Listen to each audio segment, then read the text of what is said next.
So here is our first photo. अब मुझे नहीं पता कि तुम्हें इस फोटो में कुछ वियर्ड लग रहा है या नहीं, कुछ ऑफ लग रहा है या नहीं, पर जब मैंने ये फ़ोटो पहली बार देखी थी तब मुझे इसमें कुछ ऑफ या कुछ अजीब ज़रूर लगा था। एंड इसका सबसे बड़ा रीज़न था इस बच्ची की स्किन का colour. It is so pale and light.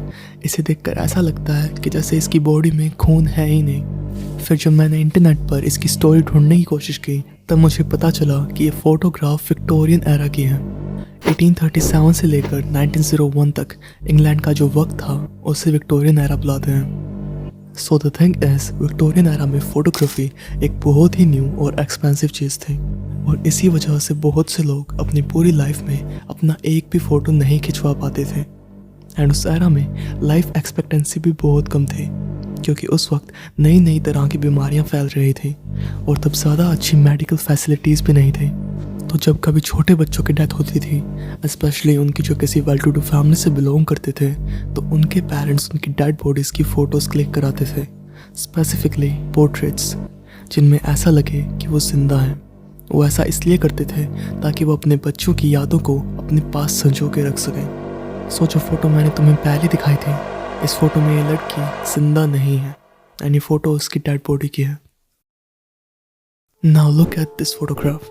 इस फोटो में जो लेडी तुम्हें दिख रही हैं, she is Annalise Michelle. I am sorry if I am pronouncing the name wrong. So तुम सब ने कॉन्जरिंग और द एक्सोर्सिस्ट जैसी मूवीज ज़रूर देखी होंगी और इन्हें देखकर तुम्हें एक्सोर्सिज्म की प्रोसेस का काफ़ी आइडिया लग गया होगा।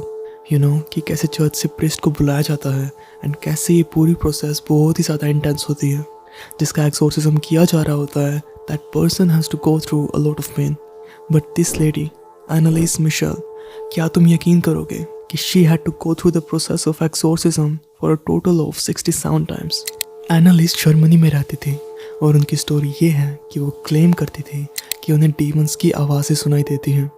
वक्त के साथ एनालिस ने खाना खाना भी बंद कर दिया था और खुद की बॉडी को नुकसान पहुंचाना शुरू कर दिया था। इनके पेरेंट्स कन्विंस्ड हो गए थे कि इनकी बेटी को ज़रूर किसी बुरी स्पिरिट या एंटिटी ने पोसेस कर लिया है। इसी वजह से उन्होंने एनालिस के बहुत सारे एक्सोर्सिज्म करवाए, a total of 67 to be specific, but उनमें से किसी से भी एनालिस ठीक नहीं हो पाई और 1976 में अल्टीमेटली इनकी डेथ हो गई। अब ज़रा ये फ़ोटो देखो। ये फ़ोटो इतनी डरावनी है कि ये किसी भी ग्रोन अप इंसान को चिल्स दे सकती है। एज यू कैन सी, इस फोटो में सिर्फ एक फुट दिखाई दे रहा है एंड इसके अलावा बाकी की पूरी बॉडी जल चुकी है। इस फोटो की बैक स्टोरी ये है कि जुलाई 2, 1951 के दिन सेंट पीटर्सबर्ग फ्लोरिडा में सुबह के वक्त मैरी रीजर के लैंडलेडी उनके घर जाती हैं टू डिलीवर अ टेलीग्राम। वहाँ पहुँचने के बाद वो नोटिस करते हैं कि मैरी के रूम का डोर काफ़ी गर्म था।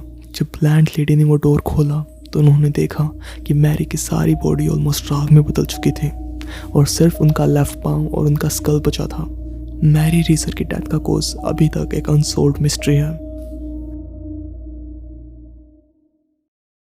द मोस्ट ब्यूटिफुल, ये कहा जाता है एवलिन मैकहेल की इस फोटो के बारे में।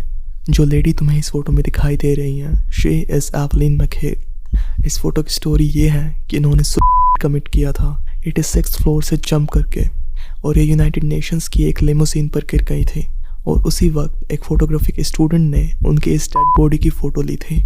बाद में ये फ़ोटो पूरी दुनिया में फेमस हो गई और टाइम मैगजीन ने इसे द मोस्ट ब्यूटीफुल का टाइटल दिया। बट अगर मैं सच कहूँ तो मेरे लिए ये चीज़ बहुत वियर्ड है क्योंकि इनकी एक बहुत ही सैड चीज़ थी जिसे द मोस्ट ब्यूटीफुल कहना इट्स जस्ट वियर्ड।